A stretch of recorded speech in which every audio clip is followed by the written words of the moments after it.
are children we call geniuses, children we call, they're learning faster, they're learning better, they seem to have a broader or a much faster way of receiving information. These children are also categorized under the special needs column. The stage-based pathway is for children with profound disabilities. So depending on where they join in school, they do not go through the 2633 concept that we've been discussing for the other children. Children with severe special needs will be categorized differently.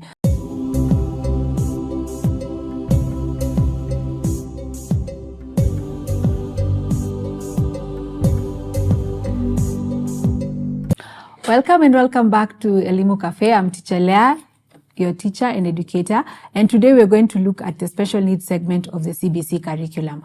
So here, the special needs segment has been given a lot of light in this particular curriculum discussion as opposed to the previous one, and it gives children an opportunity, children who in the past were sort of not given a chance to be able to, for us to understand where they are categorized at and also what support teachers and schools and parents can give them. So I'm really grateful that this particular curriculum framework has given us a bit of more light on how we can address the special needs issue in our country.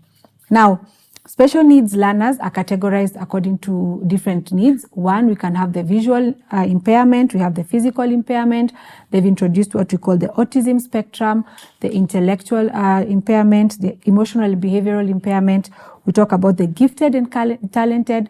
There are children who have the multiple special needs issues, and also we have the learning difficulties. So all these are special needs categories that have been brought into this special needs discussion.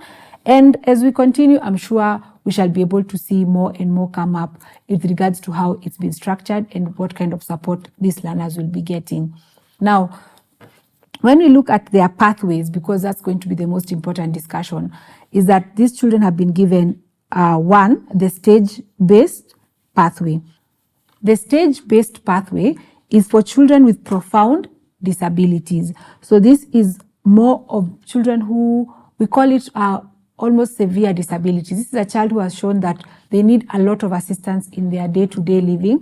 And so they have been categorized in this stage-based pathway, whereby the focus will be on their life skills with flexibility on their pace and content. So these children are just they will be going to schools. They can be integrated into schools, and they can also go to special needs schools, but they will be under a particular pathway. And this is from the beginning of their first day in school. So depending on where they join in school, they do not go through the 2633 concept that we've been discussing for the other children, but these children will be based on their particular needs and what functions they can be able to achieve, and also what skills they can be able to acquire. So this is more of a stage based. So once they finish a particular stage, then they can move to another stage. That's what the special needs stage-based pathway looks like. And so I need you to get out of when you're thinking about the special needs segment, it's not going to be structured in the same way as the 2633, as I've said.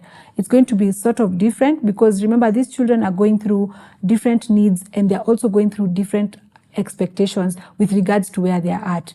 If you look at an example like autism, the spectrum itself, it's called a spectrum because it starts from very mild all the way to severe. So these children will be based or will be placed on these stages based on where they sit or where they stand on these particular different spectrums. So the stage-based pathway is what is going to be guiding majority of the children with profound disability. Then we have the age-appropriate curriculum with modifications as another way in which they are going to be learning. Here, we look at children with moderate disability. So they follow the regular curriculum, which is now what we talked about, the 2633, but they get some adaptations in their teaching methods, in their learning materials, and also in their assessments. For the ones who have already gone through this particular curriculum, you know that the child is in class, they've been integrated into the normal curriculum, but they do get special assistance. For example, if your child is going through the curriculum, but they have maybe, for example, a visual impairment, they're in class, but they're using Braille as a learning tool, or they could be using a hearing aid as a learning tool. And also, for example, children who are going through the spectrum, you'll see that some of them, they need more visual aid to be able to understand certain concepts.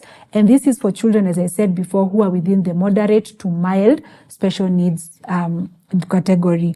Then, of course, there are those children who will go through the regular pathway. As I said, these are children who are very mildly affected by different disabilities.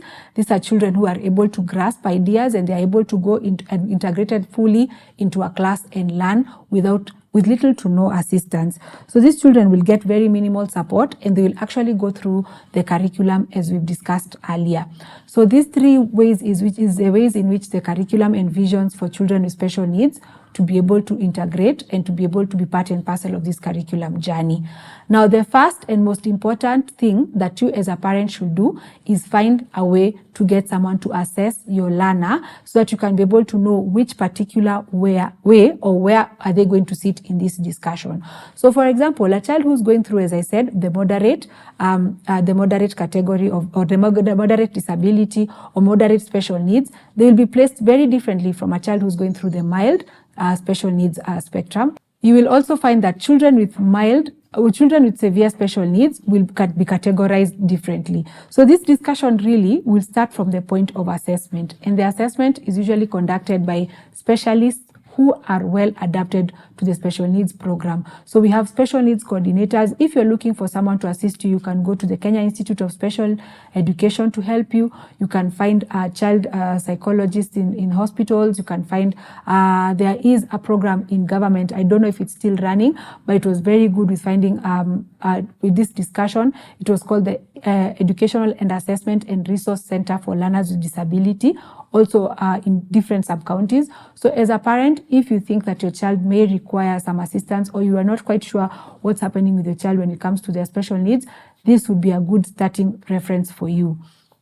Remember, this category also covers the children who are gifted, and majority of these gifted students will go through the regular pathway or the age-appropriate curriculum.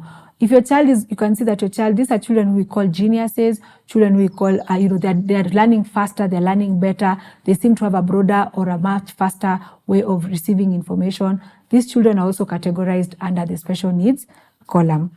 Now, here it is important for parents, for teachers, for the community to work together to ensure that they can be able to identify these learners as early as possible and place them in the right category. And so if you need resources, I will link them down below for you to be able to go through them.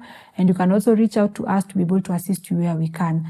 But the most important resource is go to your school, the nearby school, go to your nearby center, the EAC centers that I've talked about, go to a nearby hospital, and they'll be able to give you assistance when it comes to that particular assessment. And it's going to be very important in placing your child. So we've come to the end of our discussion on the CBC. We've looked at the framework, right? We've looked at the curriculum structure. We've looked at the competencies. We've looked at junior secondary, what we call junior school. We've looked at the senior secondary. We've looked at special needs and everything in between. And I hope that you've gained a lot of insight on this.